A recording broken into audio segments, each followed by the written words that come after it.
me see them.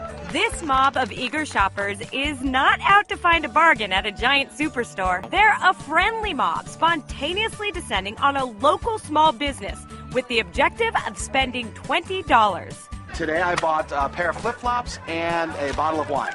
This is a cash mob. And it doesn't require you to come out and spend a fortune. Just you come out, you see what this is like, and you can't help but buy and enjoy. Hey, come on in. Igniting the cash mob movement in Cleveland, Ohio, is a young lawyer named Andrew Samtoy, who has a passion for meeting new people and supporting local small businesses. The slogan on our blog is, we each do a little, we all do a lot. So if each person gives us $20 to the store, 20 people will give them $400 and also get something back in return. It's not charity. There are 3 main rules to participating in a cash mob. The first rule is that you spend $20. The second rule is that you meet 3 new people that you didn't know before, and the third is that you have fun. It all started just a few short months ago in the fall of 2011, when Andrew posted an invitation on his Facebook page to show up in a local Cleveland neighborhood with $20 to spend at a small business.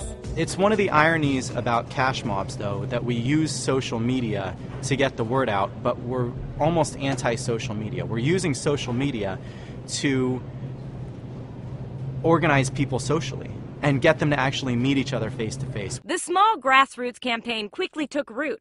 Andrew set up a website instructing people on how to start a cash mob, and similar scenes started playing out all over the country, with local organizers selecting the stores and getting the word out to the community.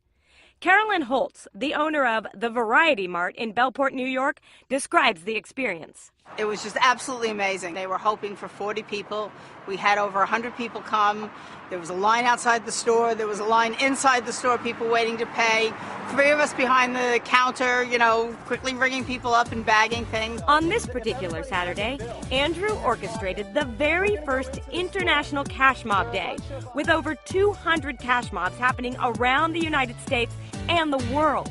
In Cleveland, the mob was happening at a small natural foods grocery store called Nature's Bin. It's a fun, exciting environment, and it's a fun way to shop and also support a local store.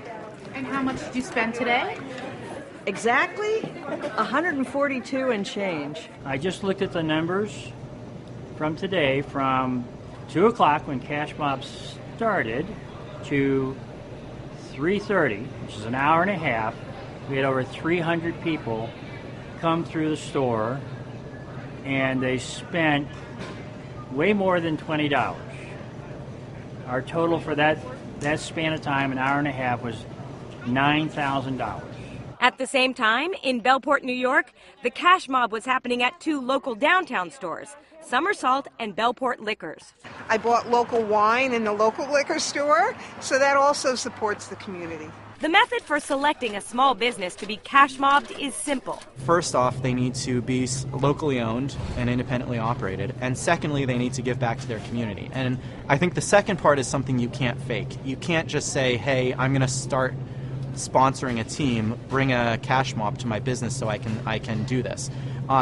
We generally look for people that have a long-standing commitment to their communities. Afterwards, Andrew encourages the cash mob participants to hang out at a local watering hole. They do their shopping, and then they congregate again just so that they can relax and they can have drinks. There's an old saying that you're not friends with people you're like, you're friends with people that you do things with. With the uncertain economy and a lot of small businesses suffering, a cash mob can give the selected small business a shot in the arm and some much-needed exposure and support, especially when business is slow. If a local business is relying on a cash mob to save it, there's probably bigger problems with that business than a cash mob can fix. It's just a little bit of a boost or economic stimulus. So when we go into one of these stores, generally speaking, there's a lot of people in the mob that have never been to that store. And so when they go in, they're bringing some money, and they're bringing exposure to the store. And beyond the boost it gives the small business, it's also bringing people and communities together to make a difference.